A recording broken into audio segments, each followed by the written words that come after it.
Hello and welcome everybody to our today's workshop.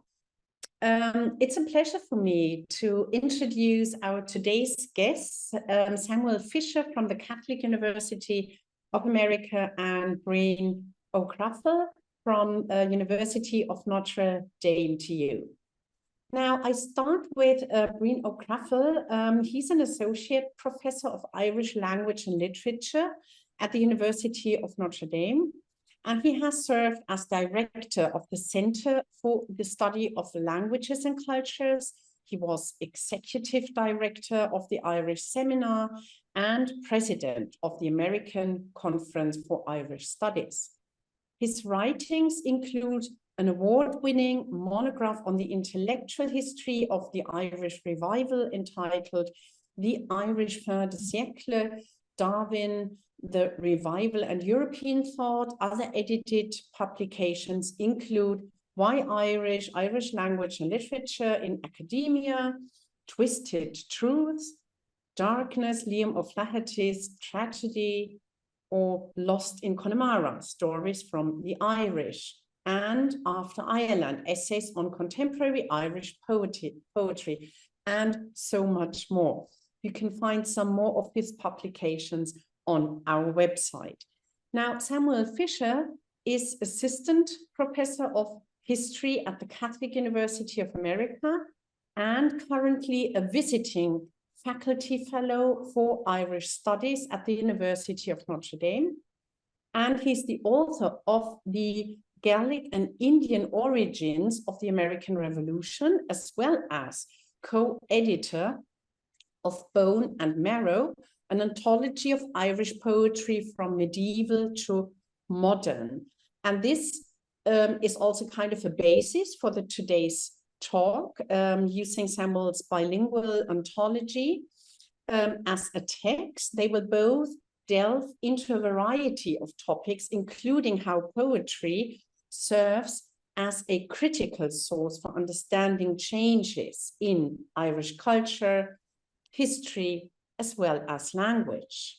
They will also explore how poetry offers particular insights into Irish history from various perspectives.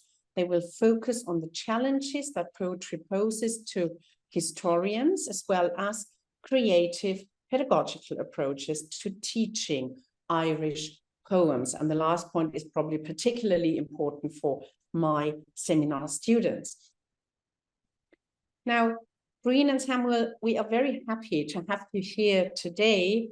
So the virtual floor is yours.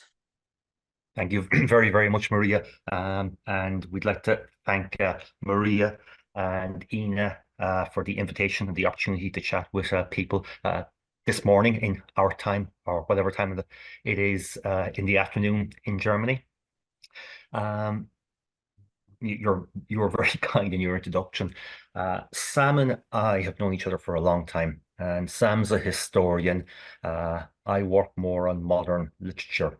And we came to the conclusion that Sean O'Toole and Kinsella's classic text, On Dúnara, Poems of the Dispossessed, which was and still is the classic text, needed to be revised and overhauled, given the changes, the arguments, the debates, and the advances in a more nuanced understanding of bardic poetry, the ashling throughout the 1990s and early 2000s.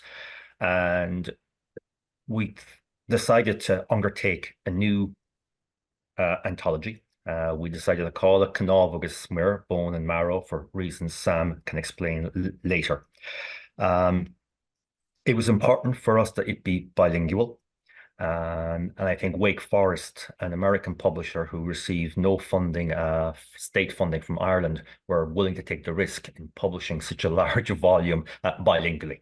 And that includes not only the translations, obviously, but also the editorial notes and the introductory essays. So why poetry?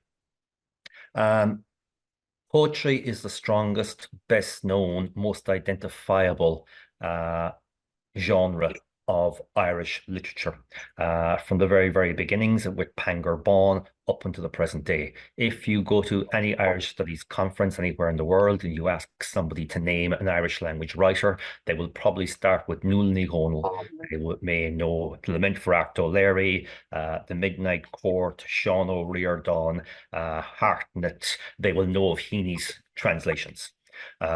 So part of the reason is obviously the quality, the longevity, but also the exposure which it has got through translation, not only into English, but into multiple languages around the world. It's also because of bardic poetry, which is highly distinctive. The ashling genre, again, which is highly distinctive, is what attracts and grounds the poetic tradition and elevates it above theatre, short stories, novels, critical essays, travelogues. Even though all of those exist within the Irish language tradition, poetry by far dominates and almost drowns out all others. We thought we'd begin with a very quick timeline. So poetry begins with the arrival of Christianity, and this is one of the reasons why poetry is so useful as a tool in teaching Irish history. In fact, as Sam will talk, you can't approach Irish history, Celtic studies, other than through the lens of its poetry. So the poems from the monastic era and the arrival of Christianity, the arrival of literacy, the advent of the Vikings, the Normans, the first incursions of the British Crown into Ireland, the plantations, the penal laws, the famine, War of Independence, cultural revival, the Inti generation up to Nuala ní Dhomhnaill. Poetry provides a lens to see how the social, military, and economic and linguistic conditions in Ireland altered over time. And the reason poetry is so useful in that regard is because poetry was always linked to the state and linked to power. More than any other genre, the poet in Ireland had an elevated role within the power system, within the power structure, both as a lawyer, as an authenticator of tradition, of rights, of inheritance, and also the folk memory. And because of that, poetry is inseparable from the politics and the social reality of Ireland from day one up until the collapse of Gaelic Ireland. Breaking it down chronologically is difficult. So the easy way is to say from the 5th century to the 12th century, it's pre-bardic. It's monastic poetry, and then from the 12th century up until the 17th century, it is classical poetry. That only works based on written surviving texts. There must have been folk songs, there must have been dirges, there must have been funeral laments that simply didn't survive, that we don't know about. So these nice, neat divisions that you go from, let's say, 499 to 501, and you have a totally different cultural genre, different discourse. It's very convenient for us as editors. However, the reality is it doesn't work out that way. So one of the things we tried to do in this book was to cross those lines and to complicate things ever so slightly. And as part of that process, we broke the book up into 14 chapters. We asked a pair of scholars, in most instances, a historian and a literary person, so a good person and a not so good person, to jointly, that was a joke, to jointly write. I thought it was funny. To jointly write the chapter and select the poems, because we wanted to put the literary critics and the historians, cultural historians, in conversation, in dialogue with each other. And in some cases that was very, very fruitful. In some cases it brought to light things which hadn't been brought to light before and emphasized some new areas. So in that way, each chapter is bilingual. It is, for the most part, or in one case, thri-authored. And comes with an introductory essay, and then each poem, usually 10 poems per section, has a introductory essay, 1,000, 1,000, 2,000 word essay, focusing in on that particular poem, the context, the explanation, and why it matters as a poem, both in terms of literature, its literary merit, and also in terms of its historical import and influence. So yeah, so we bring it from Pongerbone all the way up to COVID, actually, because the book was completed during lockdowns, which led to certain parallels with the famine, with the influenza of 1918 and the Black Death. So a lot of that was on our minds when we were talking about it. Two things, one of which I've already alluded to, distinguish this book. That's the bilingual nature. And the second is the inclusion of the folk songs. We thought that was important. And it's been one of the chapters to which has been most widely welcomed. And Lillis O'Leary and his team did a wonderful job in translating them and contextualizing them in the book. And again, the folk songs encapsulate the problem and the difficulties of trying to impose a temporal time frame on these. We don't know when most of these folk songs were written. They could have been 18th century, they could have been late 19th century, but they provide an insight into Ireland from below, from the subaltern, rather than from the cultural nationalist, from the high elevated position or of the former poet who is now on the outs and is angry and is complaining and is bitter. These provide an insight into Ireland from women's perspective, from a gay perspective, from women who have been marginalized, who have been dispossessed. It provides insights into conflicts with local authorities, with the state. And it's something that we're very, very happy with. But again, all the credit goes to Lillis and his team for putting that together in such a strong fashion. And the third point, which I think came to the fore, and I'll touch on this again when we talk about the challenges in teaching this, is the internationalization.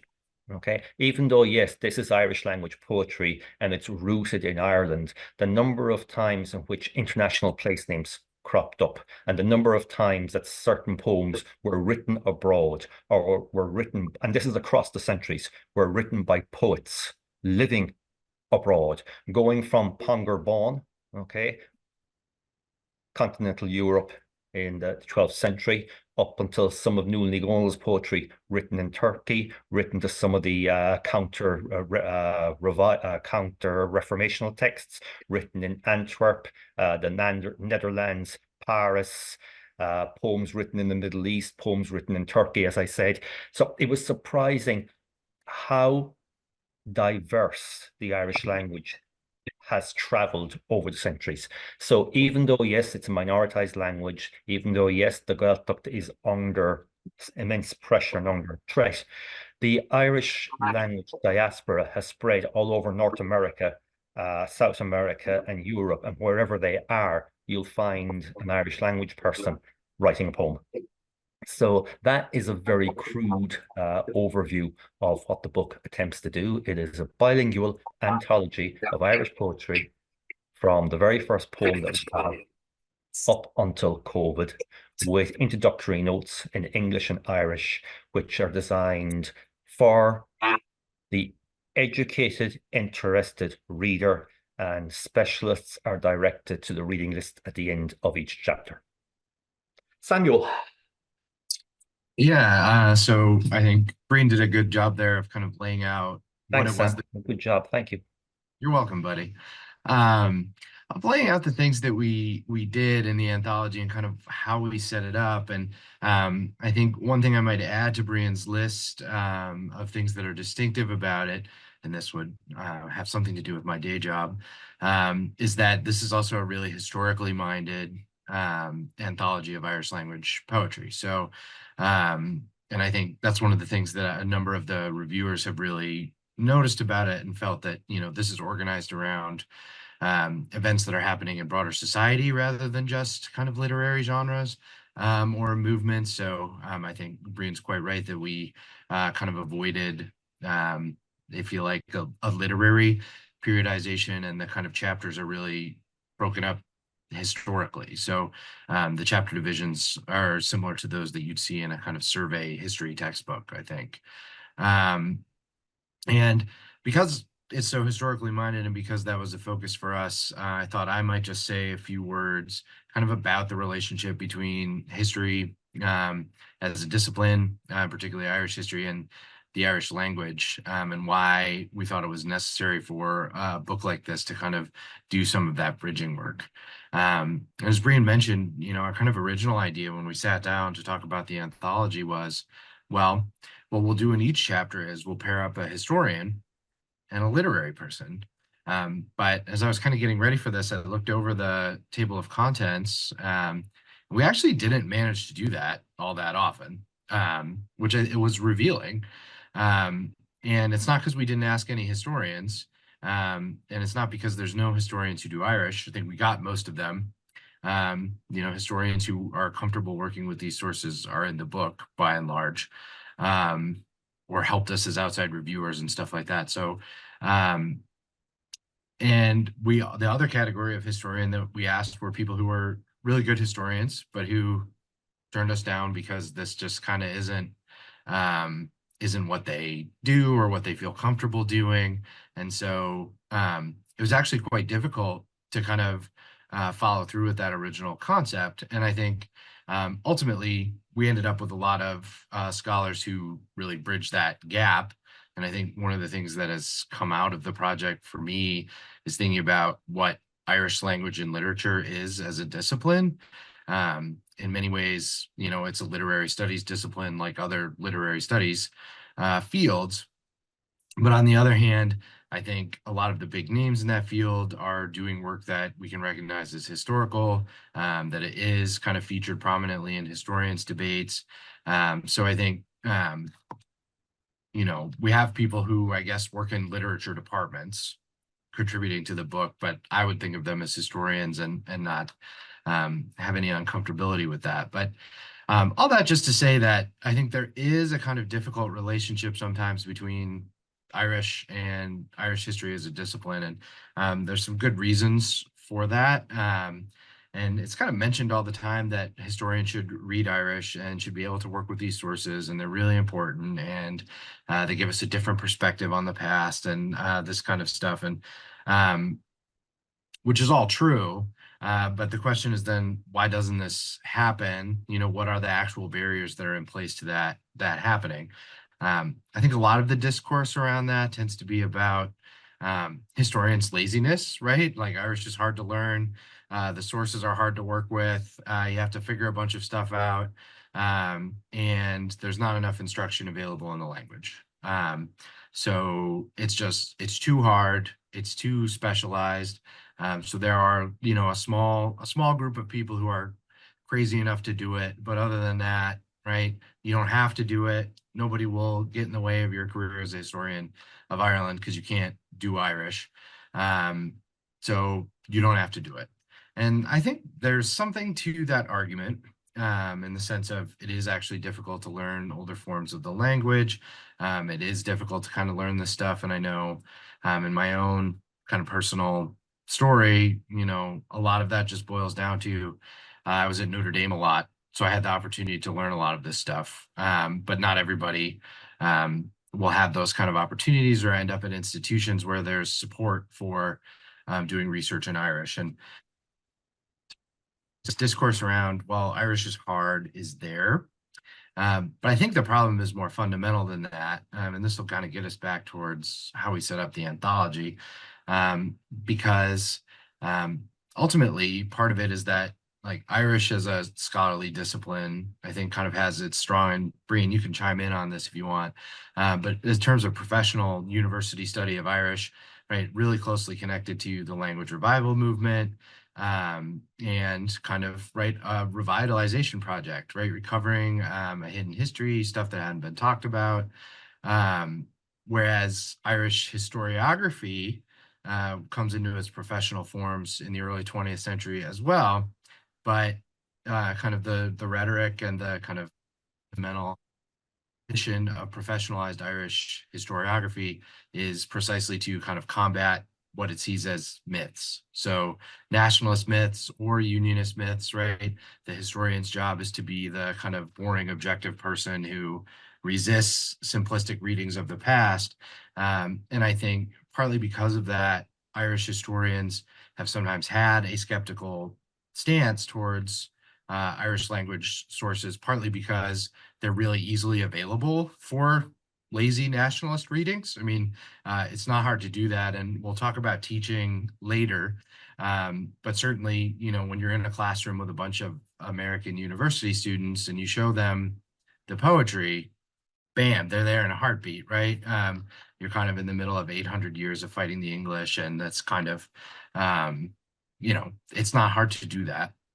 And that stuff is right there on the surface. And so I think a lot of historians' skepticism about Irish language sources really is kind of about that. Yeah, And so just to pick up on what you're saying, so the Gaelic League are at their high point just as the National University of Ireland is being founded. So a lot of the academics, especially in history and the language departments and even the English departments, who get positions in the new national universities, in the new national or Gaelicized universities in the Irish Free State, are cultural nationalists, and they would see themselves as anti-colonialists, post-colonialists, but they're pushing a very strong narrative, which the professional historians, when you get to the 1940s, 1950s, and 1960s, are trying to push back against. And there's that constant dynamic within Irish language academia, as there is in all minority languages. Are you promoting the language or the academic discipline and study and analysis language? And how do you walk that line? yeah, I mean, and ultimately, right, as soon as you start asking that question, right, you're talking about, are you doing like a social and cultural project, or are you just studying kind of stuff? And that it gets really pretty tense, I think, and that's part of why when this stuff became controversial for historians, we kind of had a renewed debate around it. In the 90s, I would say that got as hot as it was going to get. There's kind of a lot of skepticism about people wanting to use Irish language poetry as a historical source. And so you would have historians kind of be like, well, this is literary evidence, so you have to use it in a special way. We can't take its statements about the world seriously. It's conventionalized, it's formulaic. It's meant to kind of preserve status quo, so we can't take this seriously. So there's kind of like this bracing skepticism about Irish language sources, particularly in the early modern period, which is what I'm most familiar with. And Brian, if you want, you can chime in about kind of the later periods, but certainly when you're kind of looking at the 16th, 17th, 18th centuries, which are the centuries that I'm kind of most familiar with and comfortable with, most of the poetry that you're looking at is praise poetry. It's written for particular members of the Gaelic elite. It praises them in these highly kind of conventionalized ways. So there's this stock set of tropes and images and kind of conceits that poets use. And if you're coming to it wanting to ask questions about national identity or the state or the stuff that's kind of usually at the heart of historians' sense of what are important questions to ask, or at least used to be always the questions that historians thought were important to ask. They probably still are really important for us. I think but that was really evident in the chapter on the Aisling poetry. In that pre-Ó Buachalla, the idea would have been, once you've read one Aisling, you've pretty much read them all, and there's no need to go any further into it. Ó Buachalla, who worked with both of us, or we worked for him, his Aisling Gair turned that idea on its head. So that was one of the reasons why some of the chapters here add more or add to the debate in on Dúnmhaire and poems of the dispossessed, because it's drawing on more recent scholarship, and we now understand the Aisling as a much more nuanced, reflective genre, which is responding to events on the ground. And the other, as you mentioned, when it came to the revival section, it was very hard to find poems of high literary quality. There were lots of poems advocating the beauty, the wonder, the uniqueness, the superiority of the Irish language, the beauty of the west of Ireland, and there were a lot of poems about the War of Independence, some poems pleading for peace in the Civil War, but we struggled to find 10 poems that stood up in translation, whereas you couldn't ignore that period. I mean, 1880 to 1940 is a 60-year period. It's a critical period in the history of the nation, but it was not a good generation or generations for poetry. Yeah. And so kind of, I mean, to maybe conclude, I think part of what we wanted to do was make these poems available for historians. So we wanted to kind of address this this sense that the materials are too hard to find or too hard to use, right? Not only do you need to be able to read the old forms of the language, but you have to understand a lot of highly specialized stuff about how Bardic poetry works, how Gaelic society worked, what is an Aisling, right? What parts of that are the generic parts and which parts are the parts that engage with stuff on the ground. And, you know, it took a master like Ó to come along and, you know, read however many of them and figure that out.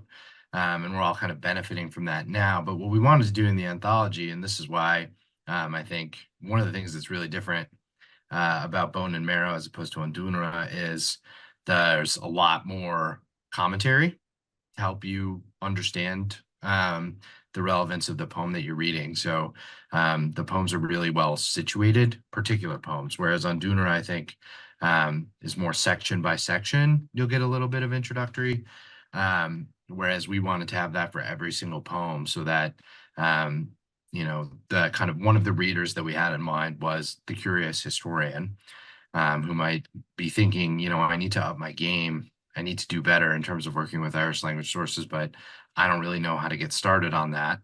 And it is kind of formidable. I mean, I'll say that as an American learner of the language. I mean, it's not easy to do that stuff. And so we wanted to kind of give people a leg up if they needed it. And we also wanted to make that available for students. So I think this is interesting too, because I think this was probably one of the trickier bits about managing all the contributors, is that I think we all had slightly different audiences in mind. As I was kind of explaining my poems, the people I was thinking about were the students in my classroom. And I think other people were thinking about their colleagues or, right, people they're having arguments with in the field and stuff like that, which is all fine and valid.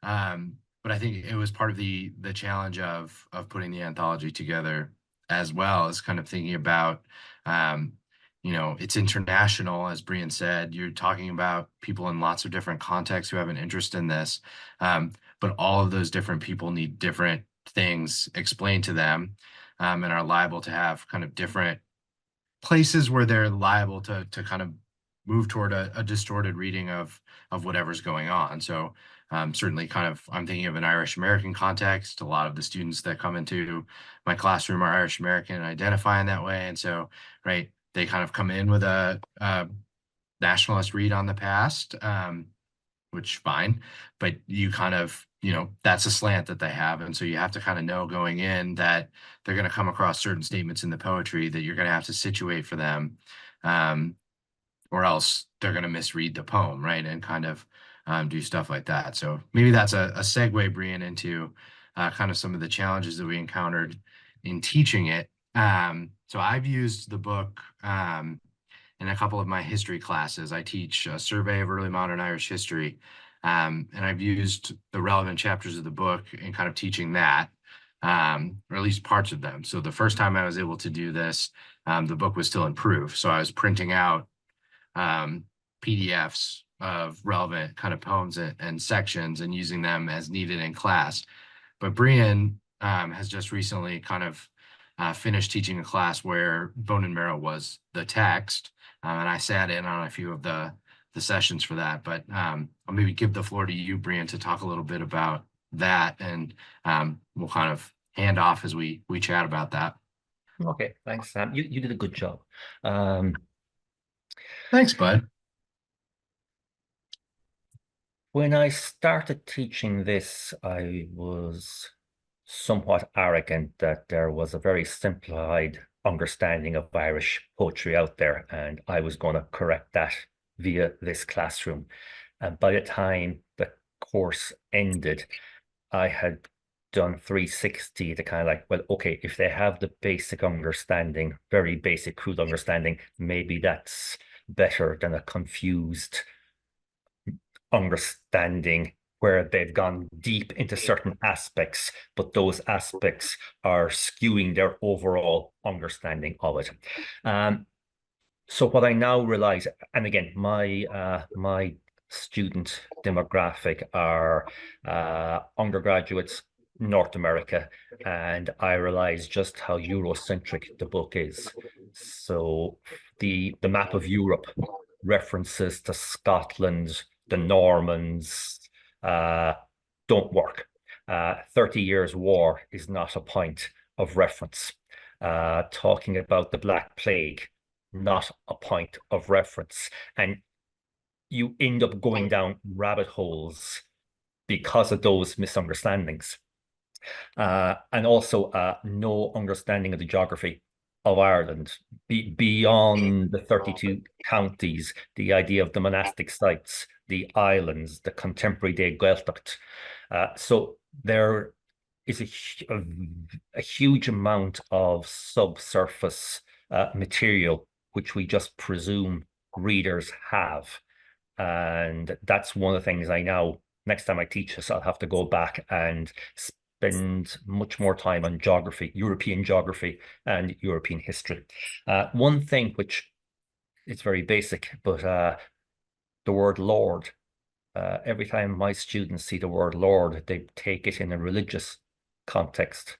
Whereas in Irish bardic poetry, every poem is written to a lord, and it's a local lord, and it's a patron, and that can lead to a lot of confusion. It may sound like a trivial point, but if a student is reading this at home in preparation for class, and they're taking all of this in a religious context, and that doesn't become evident until halfway through the class, it really skews their interpretation of the text.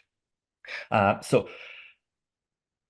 the other great point, which I've given up trying to teach, is the confusion over the names. There are too many Ruas, there are too many O'Donnells, there are too many O'Neills knocking around in the bardic poetry. There are too many Columkillas, or there are too many poems attributed to Columkilla in the pre-modern period, and that really confuses the students, especially the bardic families, and they end up presuming, and I can't blame them, thinking that an awful lot of these poems were written by the same guy, and they're confused by that. The very nature of the poet in Irish society is something that they have no understanding or concept of. And again, as Sam says, it's very, very easy to fall into that trap of 800 years of oppression, good Irish, bad English, with the Vikings, the Normans floating around, and then internal Irish strife. The idea of the nation, as far as my students are often concerned, is Ireland is a given, England is a given. These are constructs which exist from the very, very beginning up until the present day. And that's not how Irish poetry works. The sheer density of changes, time dates, plantations, kingdoms coming and going, the fluidity of Irish history and Irish geography up until the 19th century is something they're not accustomed to, and they have difficulty grappling with. And they have also difficulty with the notion of a republic, that not everybody is a citizen. So you'll find students talking about a citizen's rights in Bardic Ireland, where of course there were no citizens and there were absolutely no rights. They find narrative poetry much, much more accessible. So Lament for Art O'Leary goes down a bomb. Midnight Court works very, very well. Some of the revivalist narrative poems, this is something that they can follow.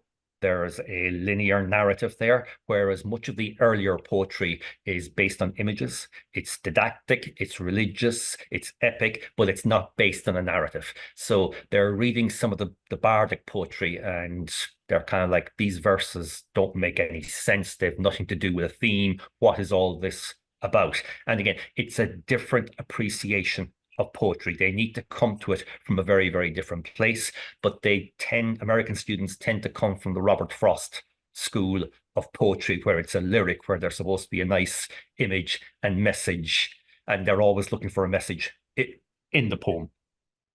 Yeah. And they want to break it down into, what's the message? How do I summarize the poem? What's the message?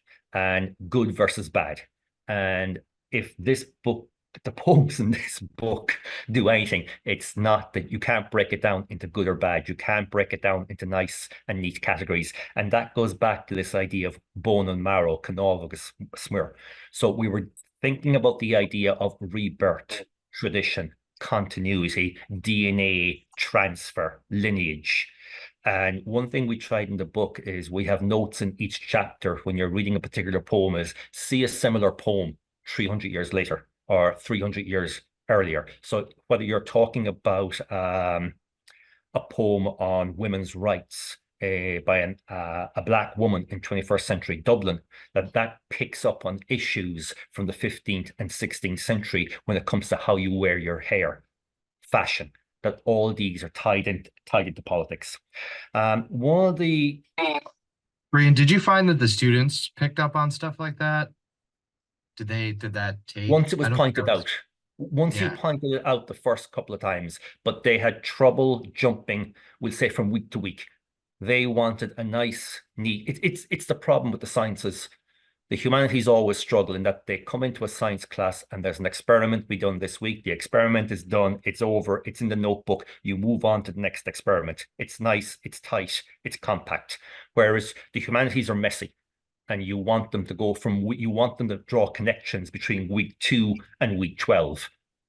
And then by week 14, you want them to be able to put it all together. Whereas their mindset in the different courses is 1 week, tick the box, done, moved on, next experiment. Yeah. Yeah, I mean, it's kind of, go ahead. No, go on. I was going to say, yeah, I mean, I think some of the challenges that Brian's talking about are ones that I've encountered as well, but maybe less so, I think. And that's, I think, again, probably a disciplinary thing, in that I tend to teach this poetry as part of history course. So I'm taking it for granted that part of what I'm teaching is European history, these kind of things that are essential for understanding the poetry. So, you know, part of the problem that Brian is identifying is basically that to make the poetry legible, you'd need to teach another course in parallel to the one that you're already teaching, which is about the history of the society that the poetry is coming out of. And it's really difficult to just approach it as a literary text in kind of the way that we might in your kind of standard literature course format, where each week, you know, there's assigned text and you kind of read and apply context from outside as you know it or as it's available to you. In the case of particularly, you know, early modern Irish language sources, the students don't have the context at all. You have to give all of that to them. But it becomes very difficult then to teach the poems or to kind of do the things that you as a scholar feel like might be interesting things to do with the poem.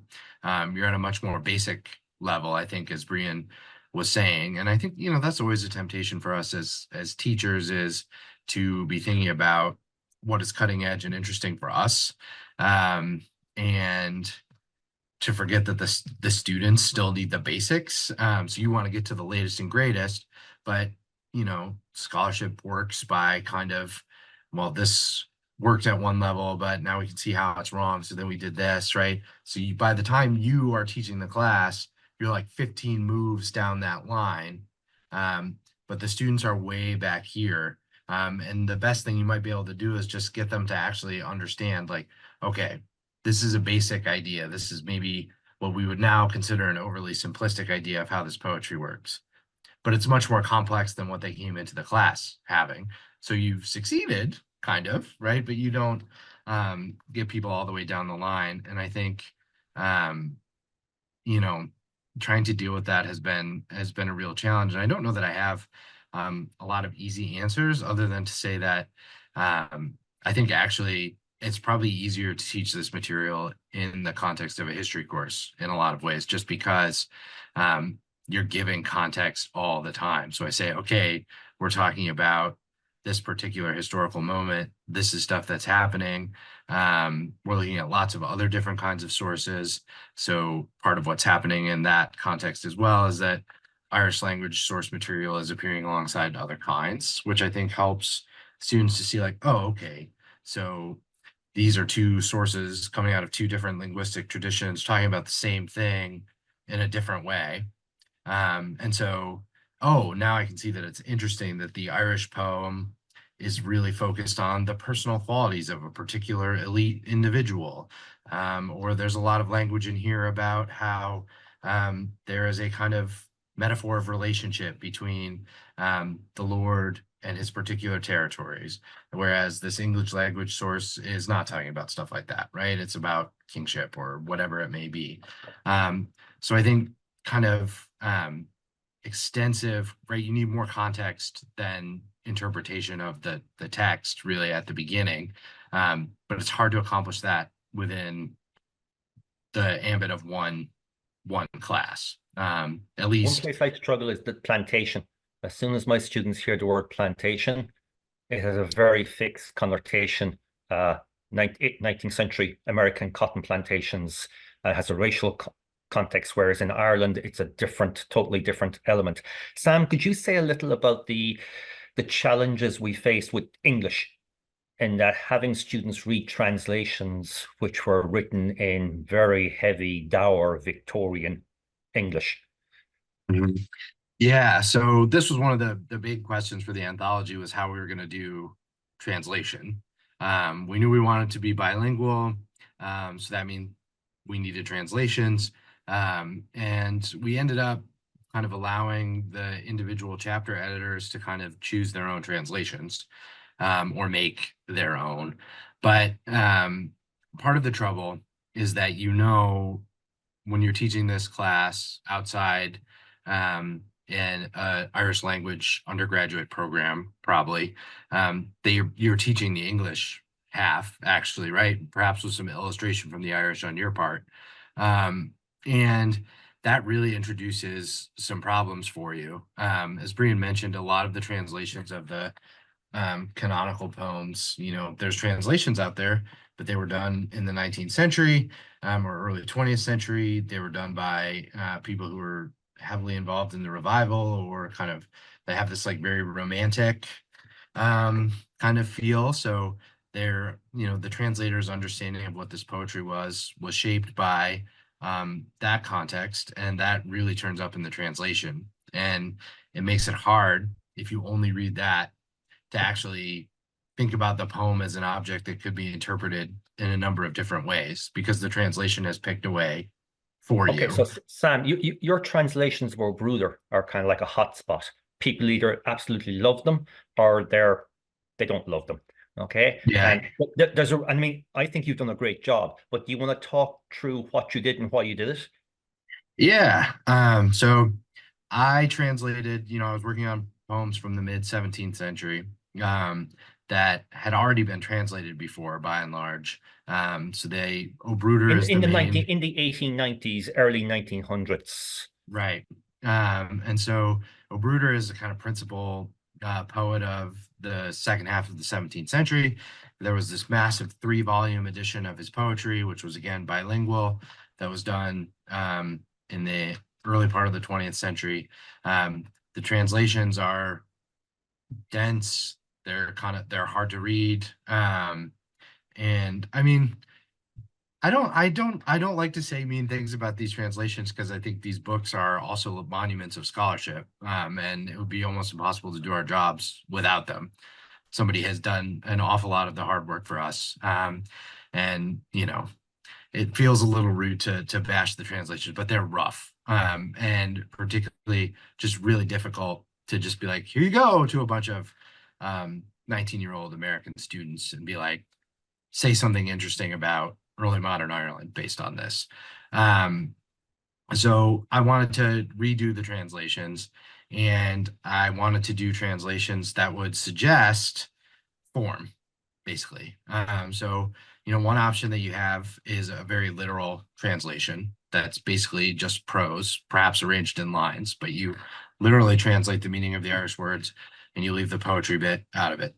I didn't want to do that because I think what happens when you do that is you end up creating the impression that the original is boring when it's not. And you also create the impression that the original was not written within a kind of very particular set of metrical requirements, when it was. And that's a huge part of what people like Ó Bruder would have thought made poetry poetry, and certainly what made good poetry was kind of the fact that there was form, right? There was a set of genres, metrical requirements, rhymes, all this kind of stuff that the poet had to be a master of. And so when he's upset and angry about his own slide down the social scale, part of what he's upset about is that somebody like him, who has mastered all of that, is poor, which obviously he should not be, right? He's a master of all this complicated stuff. And so trying to figure out how to render that into English was a real challenge. And the choice that I made was to make the poems rhyme. And that meant that some of my translations are relatively free to make the rhymes work. It also means that sometimes they even make me kind of cringe. I'm like rhyme. And I think, you know, to a modern English ear, rhyme kind of feels a little bit like old-fashioned or too pat for a lot of readers. But I wanted to do something that kind of was like, oh, right, somebody was trying hard to put this poem into a metrical form of some kind or other. And so I wanted to make Ó Bruder somebody whose poetry looked like it was written according to some kind of scheme. And I also wanted to make him funny, because he's funny. Yeah, you make him edgy. Yeah. So to me, one of the things that jumped out as I was kind of like moving my way through the poems, and this was one of the fun things about doing the anthology, was like slowly going through all of these poems because I was translating them again. And be like, oh, okay, like that's neat. So the kind of subtleties and the humor of the poem was really coming out for me, and I wanted to get that onto the page if I could, just so that you know, I think honestly, one of the things you're up against when you teach this stuff is that in translation, it's boring. It just is boring. And if you have the context, it's the way you teach it, Sam. Maybe it is. But so I wanted to have some text that would kind of work against my natural boringness. But yeah, you're kind of up against that all the time. And if you have the context, you kind of understand the allusions the poet's making, the moves that the poet is making, all this kind of stuff. Like, you can see why it's interesting even in translation, but the students don't. All of that is closed to them. So you have to try to render that in the translation. And you have to do that knowing that they're probably not going to be reading the Irish original. So that's kind of what I did. And I think not everybody liked that. Some people liked it a lot. I think some people liked it for some poems, but not others. I think as I look back on it now, I kind of feel like maybe I might have imposed too much of a similar voice across different kinds of poems. I think the thing that makes me feel the guiltiest, though, is not really that the poems rhyme. It's that because that meant the translations were a bit freer, that my translations are not very helpful as a crib. So if you were trying to read the original, you'd probably be better off to read McCurlin, the earlier translator, who's more going line for line, right? The words in the order that they're in, kind of style of translation. Whereas my translations probably stand up, or at least more interesting, even if you hated them.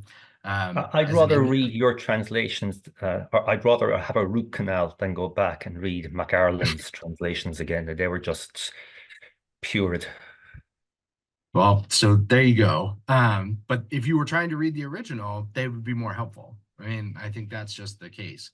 Whereas my translations are more meant to stand up on their own. And I think this gets back to that question about audience too. Like, who are you addressing this to? You have multiple audiences, people with some Irish who are trying to kind of be able to work with the originals themselves. They're going to benefit more from a straight literal translation because that's going to help them read the original.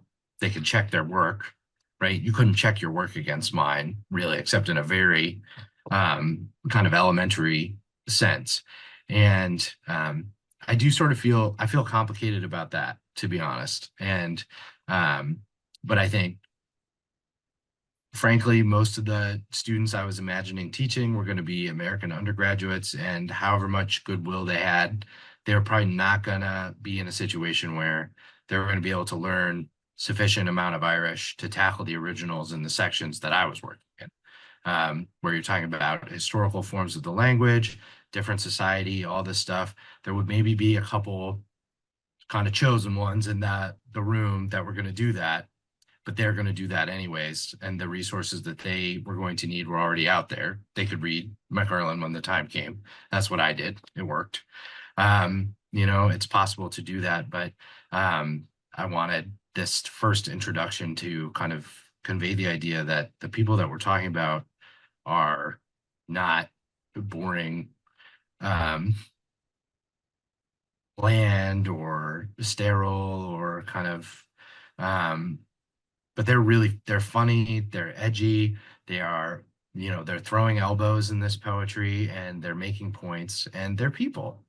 So, you know, I read so many O'Bruder poems for this, and O'Bruder has a strong personality. And he, yes, is speaking as the voice or a voice of a tradition, but he's not just a mouthpiece. He's a guy too. He's his own person. And I really wanted to get that across and convey to students that when they read poets, yes, they are talking about kind of a Gaelic perspective or an Irish language perspective, but behind that perspective is a person with a personality. And so how do you kind of render that into English? So for Maria, I had a go at it, but yeah, you could quibble with it. So for Maria, sorry, Sam. So for Maria students, there's a really good conversation to be had from looking at taking a poem by O'Bruder and looking at your translations, looking at the McArlin translations, and then looking at the Tom O'Grady or at the Michael Hartnett translations, and putting those four texts in conversation with each other, four very different translations. And you begin to understand the complexity of how translation is not just a result of a relationship between the writer, the translator, and the text, but it's also conditioned by time, social circumstances, what's permissible, the ideal readership, and the journal in which, the venue in which it's being published. I thought about that too, actually, in terms of when you're talking about anthologies too. The other thing is that, you know, you talk on the intellectual level about how do we choose translations, right?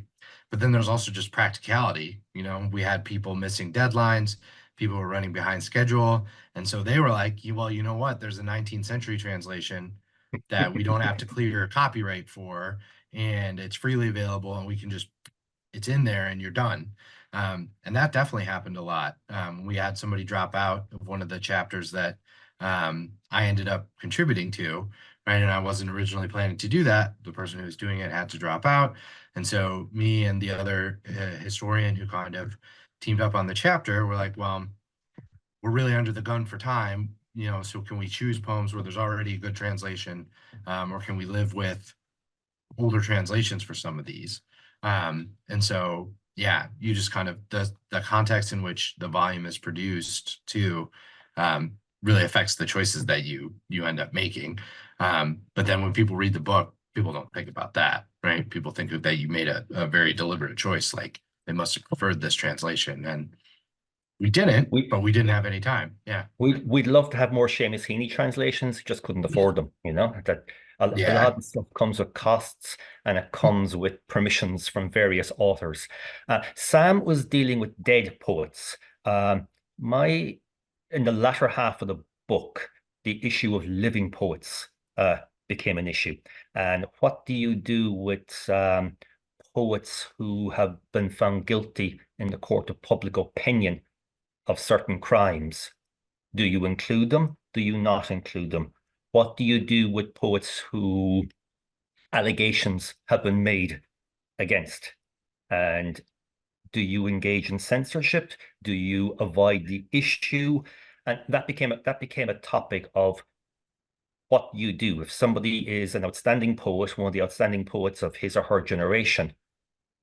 Can you ignore them? Or if you include them, are you making a statement? And that was something we had to kick around and deal with. The other question is a thorny one of, do you need the poet's permission? So you need the translator's permission to use his or her translation.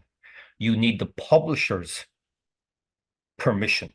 But do you need the actual poet, the living poet's permission to use his or her work?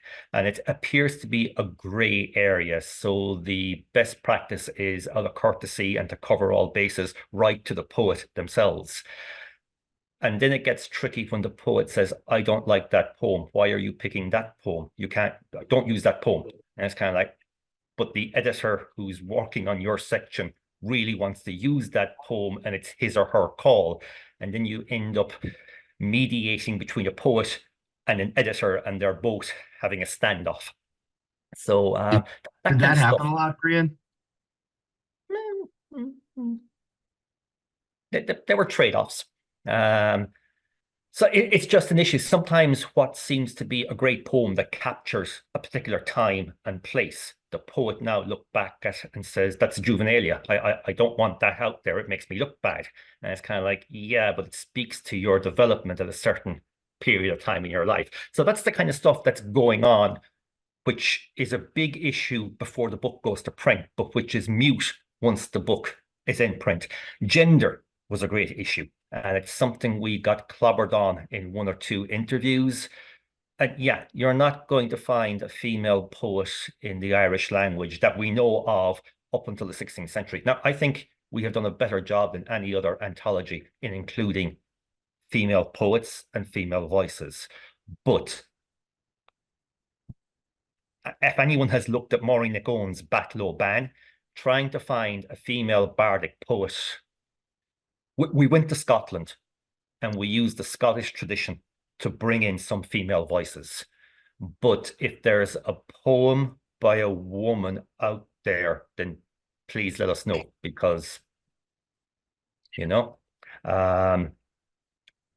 it is very strange that it's so different in the Scottish tradition. I can't quite understand exactly why that is. But that was, I thought, Micheál and Geraldine did that in their chapter to bring in some Scottish Gaelic poems. And I thought that was a brilliant, that was one of the really great moves that one of the editor teams made that really kind of added something different and important to the anthology. And Lillis in the folk songs in the 18th and 19th century does something similar. He includes female voices, but if there's somebody else out there we haven't included, I'd love to hear them. I'm conscious of the time. Do people have, is there any particular poem somebody would like to talk about, or Sam and I can focus in on our own particular poems? Where I think we have, like a half hour left. So depending if there's questions, we could probably just move to questions at this point too, depending on how the room is doing. We've been talking for a while. But I think you made your choice before you started. Yeah. Just try and figure out how people are doing. So Sam, do you want to go to your poem? Why don't you go ahead, Brian? Okay. So the poem I wanted to talk about was Pongerbawn. that classic text where first poem we have in Irish, written in a primer by a monk in Germany while he's transcribing the Gospels. It's remarkable because it's written in Old Irish. So there are various languages, okay, can claim to have versions of biblical texts. What marks Irish out as distinct and unique north of the Alps is the fact that we have original verse written in the vernacular language. And this is the earliest example we have. And it is of the monk at his scriptorum, writing, transcribing, paying attention to detail while he's watching a cat trying to trap a mouse. And the poem is a comparison between the attention to detail, the repetition, the edginess, the care which the scribe needs in translating the Holy Scripture, okay, in transcribing it from one manuscript to another, comparing, contrasting that to the attention, the focus of the cat waiting for the mouse to appear and the patience which is involved. Now, there are different ways of going about this poem. It's a great poem to set up to go to Umberto's Echoes, The Name of the Rose, and to watch that movie in class, and to explore the whole idea of monastic life, the life of the scribe, the life of the manuscript transmission, marginalia. So I spend a lot of time on this poem. It's very, very rich. Plus the fact that it is the great cat poem, and maybe the first cat poem, and there is no shortage of cat poems out there. T.S. Eliot, everybody has a cat poem. Okay, and on top of that, this is the iconic Irish poem, and any poet anywhere who's worked his or her salt in the Irish literary tradition has translated this. Heaney, Muldoon, Frank O'Connor, Nuala Ní Dhomhnaill. We have versions into different languages. This poem is everywhere, and then of course it was turned into the Oscar-nominated animated movie, The Secret of Kells, a couple of years ago. At the same time, you have this idea of the cat and the mouse and inherent violence. The cat is there, it's watching, it's much more powerful than the mouse. And there's this idea of there's a power dynamic, there's the relationship. But then there's that same dynamic going on between the scribe and the written word. And this brings us to the issue of translation and power and violence, and the violence a translator and the scribe can do to a text, and the celebration of that violence. So you have these two parallel narratives going on. The cat and the mouse at one level, okay, literally down on the ground. At the other level, you have the scribe in the manuscript and the word of God at a much, much higher level. And the two are playing out beside each other.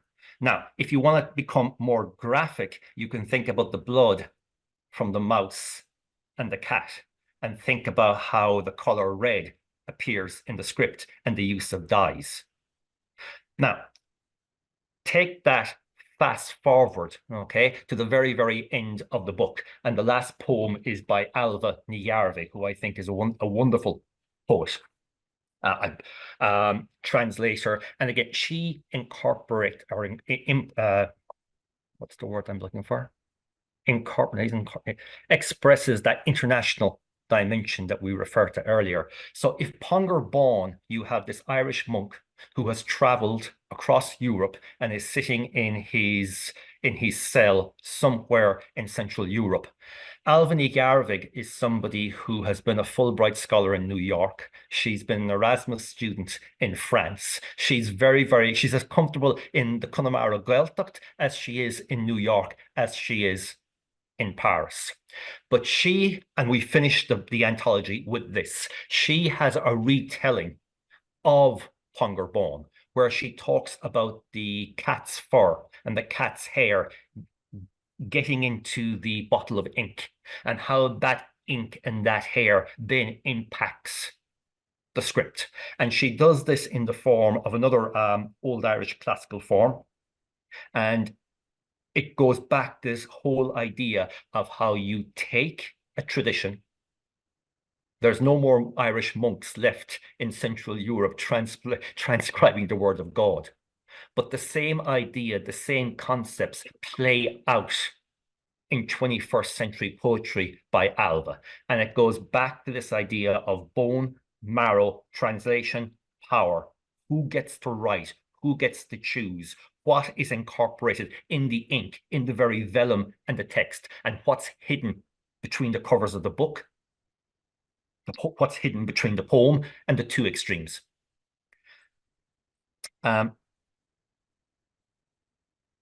This is a slight anecdote. At one point, I wanted to call the book Poems the Cat Dragged In, but that was considered a step too far. That wouldn't work. I thought it was funny. But the whole idea was to bookend Pangur Bán, the cat, at the beginning of the tradition, and something which is the continuation of a tradition. And we've got some grief over the cover image because it has graves. It's a wonderful image by Pádraig Rainey, the Connemara artist. And some people thought we were talking about the end of a tradition, and that's not what we were at all. But this, I go back to Pangur Bán and this latent idea of violence. And it's a trope you can see following through any number of texts, from the penal laws, from the Counter-Reformation, from the language about Luther and Calvin.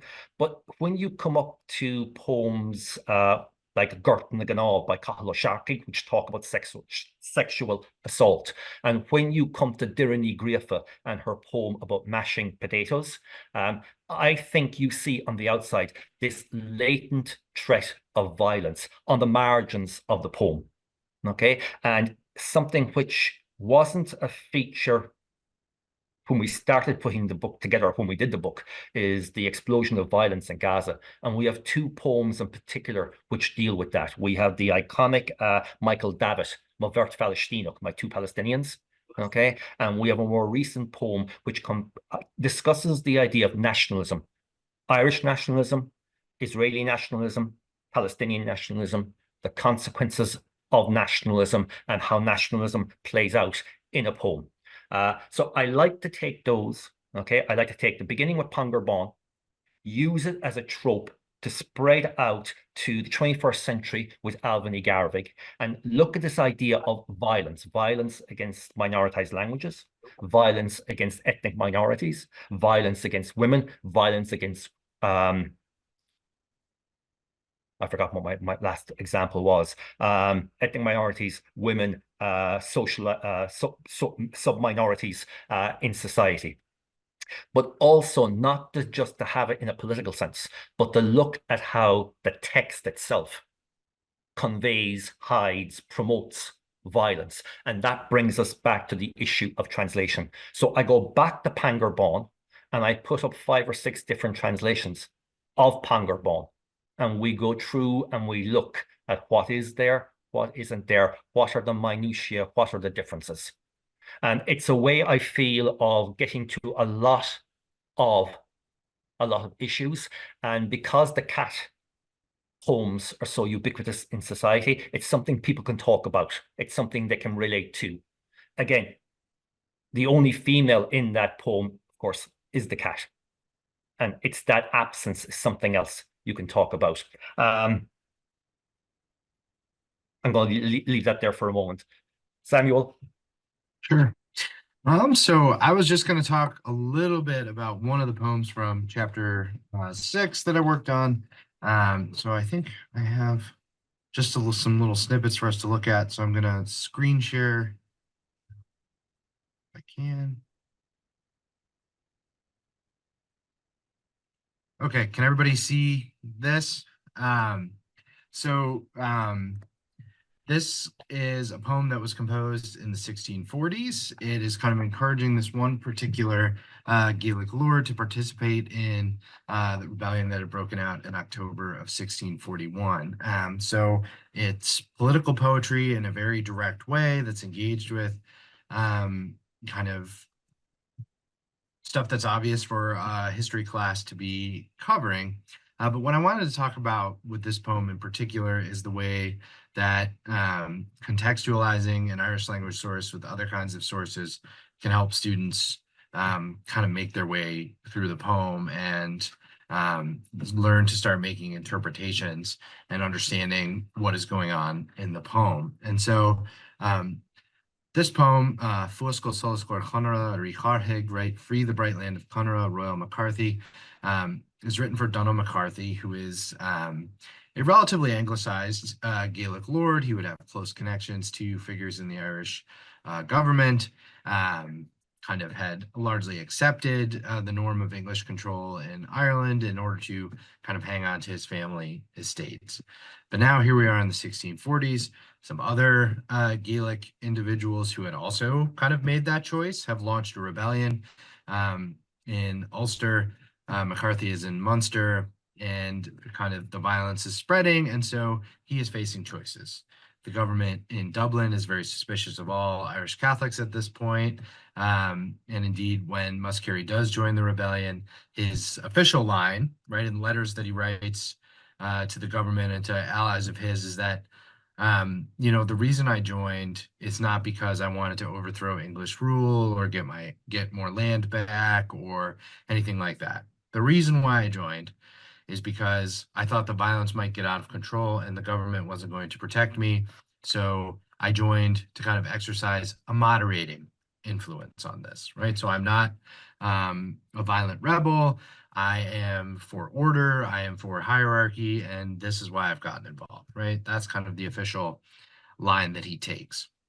And in taking a line like that, he's really, in many ways, sympathetic to the kind of officially stated aims in English of the original rebels in Ulster. So one way that I would approach a poem like this is to show students a short snippet of document like we have at the beginning of my text here. Comes from the proclamation of Sir Phelim O'Neill, who's launched an uprising in Ulster. And there, right, the aims of the rising are stated in relatively modest form. Okay, we don't have a rising or violence. We have a meeting and assembly of the Irish, which is not intended against the king or to hurt any of his subjects. Okay, so this is a kind of classic early modern political trope, right? That rebels are actually rising in defense of the king against evil counselors and threats to their lives and liberties on behalf of the community, but fundamentally not disloyal people. However, right, when you move into the Irish language sources, things look a little bit different.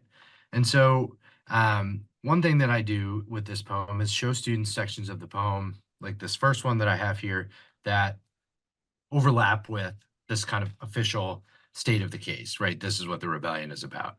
So in this poem, McCarthy is addressed as a cloud on foreigners who plan not to be true to the king and who has wished to crush Puritans.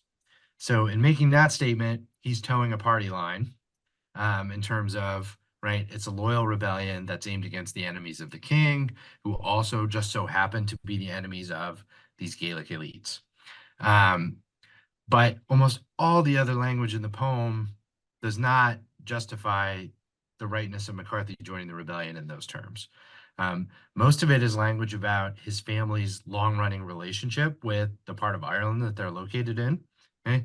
And it's quite violent. So Brian was talking about violence on the margins. This poem does not bother to put violence on the margins whatsoever. You know, burn their towns, burn their houses, burn everything. And the kind of at the heart of the poem's justification is this stanza here, you know, Lile goheknas de ditchini brishaposta, right? So Brian Boru's old widow, meaning Ireland, was partial to you, right? Is kind of familiar with you and acquainted with you. Lie with her ungently is the translator's phrasing of that. But kind of the idea of unconsensual sex is strongly at least implied here. But for McCarthy, if not for others, right, it's not a breach of marriage to do that.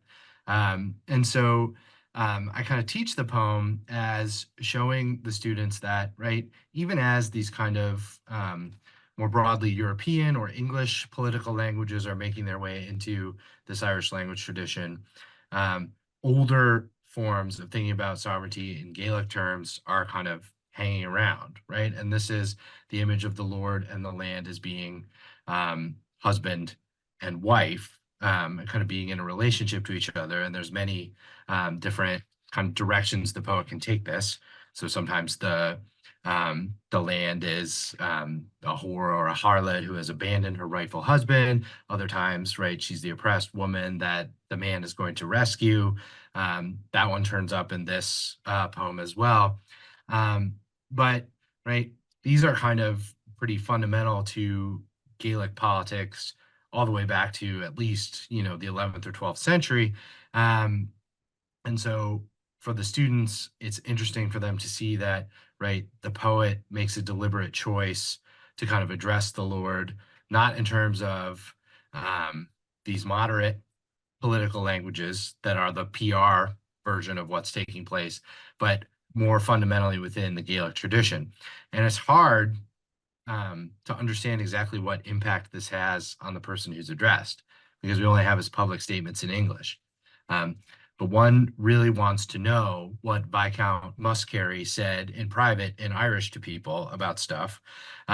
We don't have it. And so the question is, right, did the poet want McCarthy to start thinking in these terms again, even though he didn't?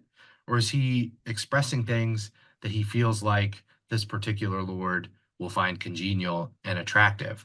You can't really tell just from the poem, but I think it's worth kind of creating this wider web of sources to help students see that, right, the poet is, again, not just a mouthpiece of an anonymous tradition, but somebody who is, while clearly located within a tradition, is making moves and arguments within it, right? Choosing to pull attention towards some ways of justifying political authority or violence and away from others. So I think that's probably where I'll stop there in terms of the poem, but it's an interesting one to teach with, certainly. And I think, Brian, that was kind of what we had planned, and we maybe have some time for questions before we wrap up. Yes, thank you so much for your talk and for kind of leading us through the evolution of Irish poetry. You said that, yes, you're willing to answer questions, that they are very welcome, and you want to have a lively discussion. This is what you said. And maybe we get a bit deeper into an understanding of how poetry actually influenced people, histories, and cultures. So the floor is open for questions or also for comments. Fire away, put up your hand. I don't see many pictures. But maybe I make a start, because I actually have many questions on my paper here. It was Brian, you started and said that poetry, Irish poetry, actually started with Christianity. And I was wondering, wasn't there anything before? Like, I'm thinking of traditional Irish music, which I think started with the Celts maybe 2,000 years ago. So do you see that going hand in hand, or do you think poetry started later, or do you have maybe a different definition of what is poetry? So in terms of poetry, I'm talking about written poetry, and it's the Christian monks. It's the arrival of Christianity which brings the alphabet, which introduces writing. Prior to that, you have the Om stones, and given the medium, you're not going to be writing too many poems on those stones. They're just gravestone markers or boundary markers. So it's with the arrival of Christianity that brings writing, initially Latin, and then the manuscript tradition. So poetry begins, what we now understand as poetry begins with Christianity.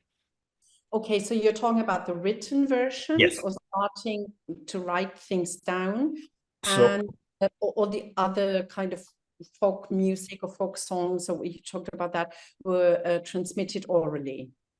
And there's some idea that the song Dilling O Douse, which now is non-verbal particles, non-vocable particles, may be the remnants of some pre-Christian prayer song.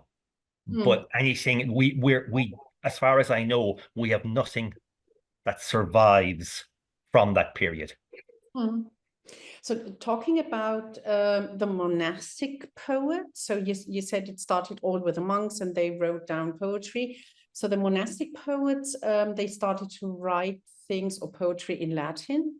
And was there a time when they mixed it, kind of Latin and maybe, I don't know, Gaelic and other languages, or how did they work? So it's a huge can of worms and a huge debate. The rivalry between the monks and the secular scribes, and this plays out over several centuries. Eventually, what you'll see is the monks will take the secular pagan tradition and Christianize it. Okay, so they will take the pre-Christian tales and give them a Christian spin. I'm trying to think of an example off the top of my head. Clown Lyre is the classic example, where it's St. Patrick and the bell saves the day for the metamorphosis back into human form.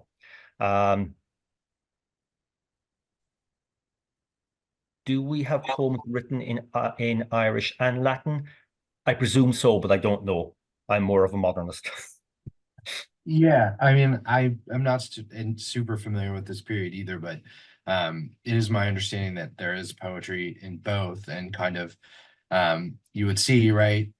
There's rivalry between kind of monks and secular scribes, but there's also a kind of blurry line between those two groups, as kind of the secular kind of learned classes or religious groups kind of end up in monasteries. And so you do see a kind of fusion of a kind of wider Latin Christian culture and this kind of native tradition. And something like, I mean, Pengraban is written as marginalia in a manuscript that's otherwise mostly devotional Latin texts, as far as I know, right? So kind of, you literally have somebody copying down Latin as their day job and doodling a poem about it in the margins in Irish, right? Which kind of is, I suppose, as good an image as any other of what that must have kind of been like. So we get a lot of diaglossia and bilingual texts much later into tradition. So we get English and Irish interchanging. We get French and Irish interchanging in the same poem, in the same text. There are macaronic songs. There are macaronic jokes that Sam can talk about. Yeah, this is particularly in the 18th century, kind of macaronic texts where if you understand the Irish, you will understand the anti-English content of the poem. But if you only can understand the English, it sounds harmless, or like it's praising the king or the British soldiers or something like that. So this kind of like people obviously living in a bilingual environment, but where language is coding different kinds of identities and politics as well, so that it's understood, right, that it's harmless to say something treasonous in Irish to a public audience or to sing it, but you wouldn't do that in English. And so it's kind of very interesting. And some of those other poems are about sex too. So you find this kind of image of the Irish man attempting to court an English-speaking woman, and eventually, right, you know, there's some versions of that where by the end of the poem, she has decided to get with him and also is speaking Irish. So kind of dealing with kind of colonial dynamics, right, through this kind of prism of bilingual poetry and playing with language. And then there's the Barontas poems, which... Yeah. Another genre that kind of plays with language and mocks English form. So typically this would be poets writing for other poets to summon them to kind of gatherings, poetry courts, but you'd write a warrant. So it would be kind of a parody of the English legal system. So the poem starts with the English word whereas, and then kind of lays out the person's supposed crimes and demands their appearance before the poetry court. But again, it's kind of a, it shows you both that these are people who are very familiar with English and kind of English culture and legal practices, but also really alienated from them in some significant ways that are kind of creating the context for this kind of parody. That's interesting. Okay, thank you.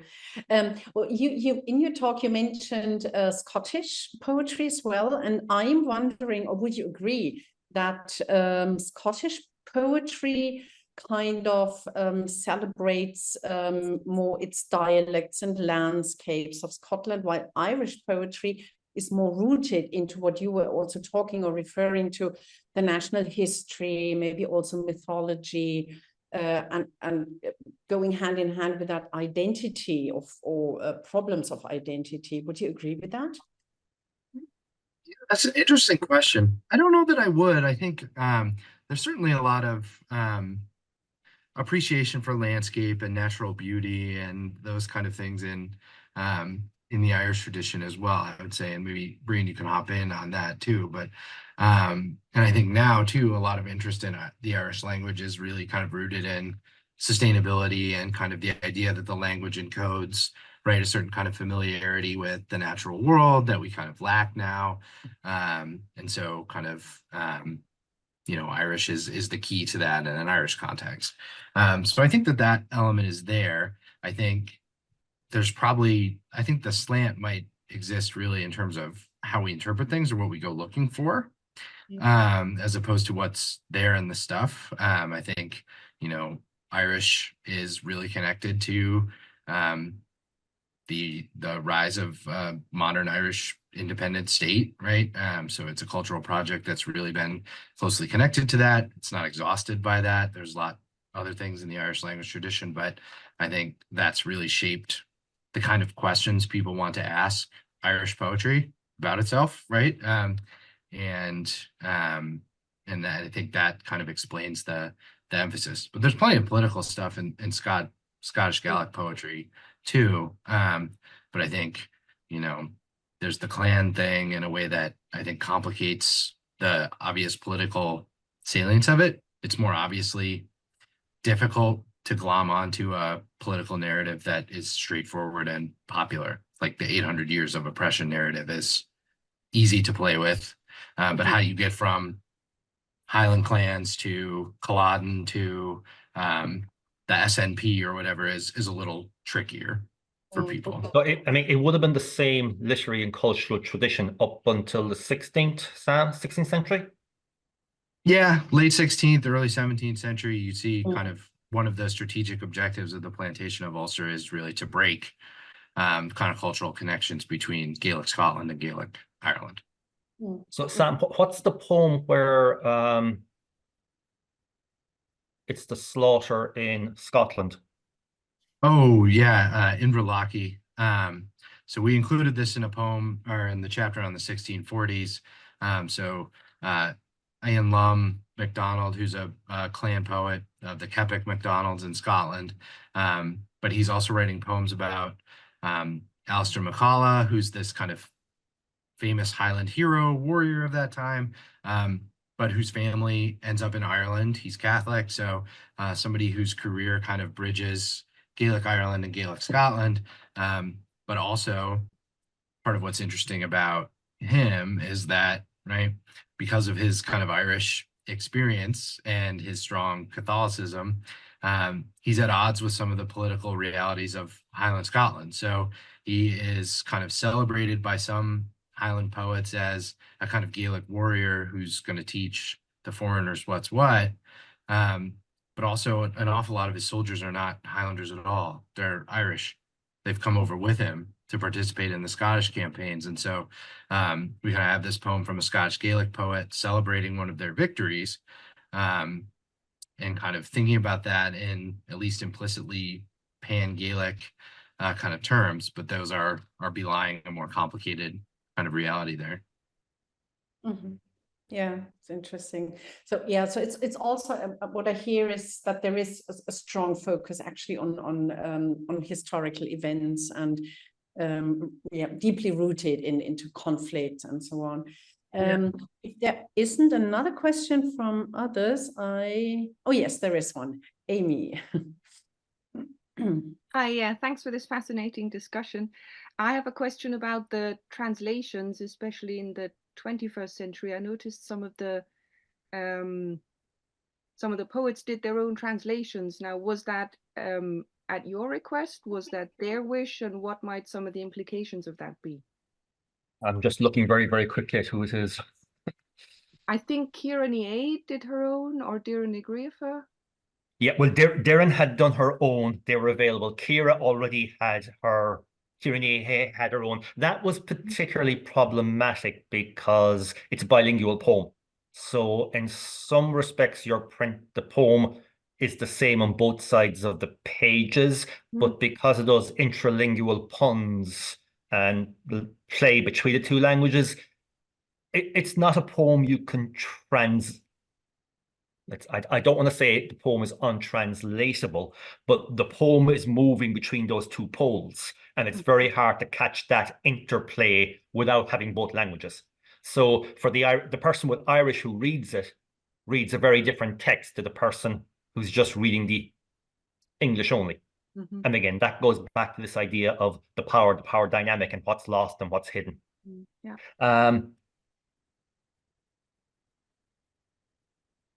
In one or two cases where we couldn't include poems in the 21st century because we didn't have translations, and they were just not possible. I didn't feel comfortable translating them, even as it's a very basic narrative form. So some of the contemporary rap songs just didn't feel comfortable trying to translate those. And then there's questions over what do you do with kneecap?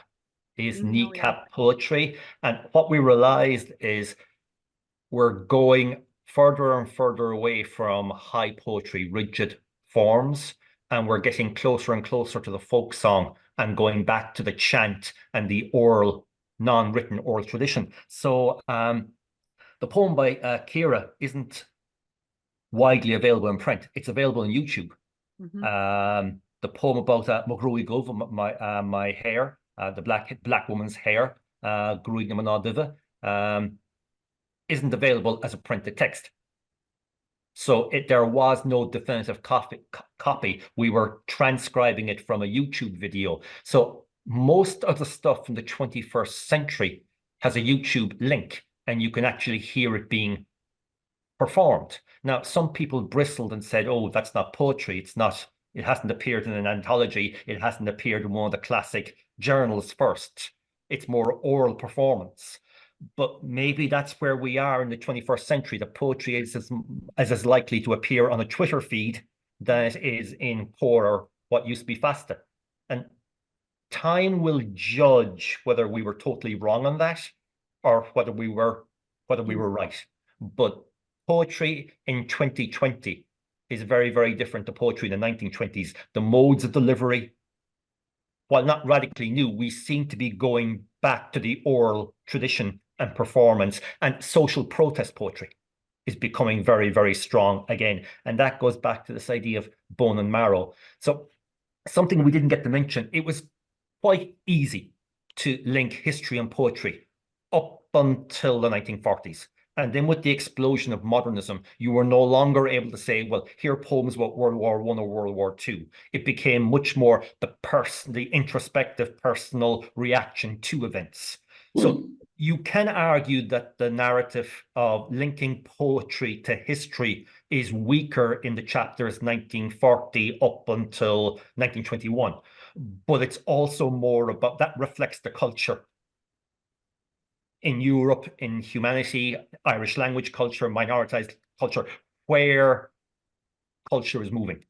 And there's no longer a standard national state response to events. It's much more an individual response and trying to capture the emotional impact and recreate that in the writer's perception or in the reader's perception.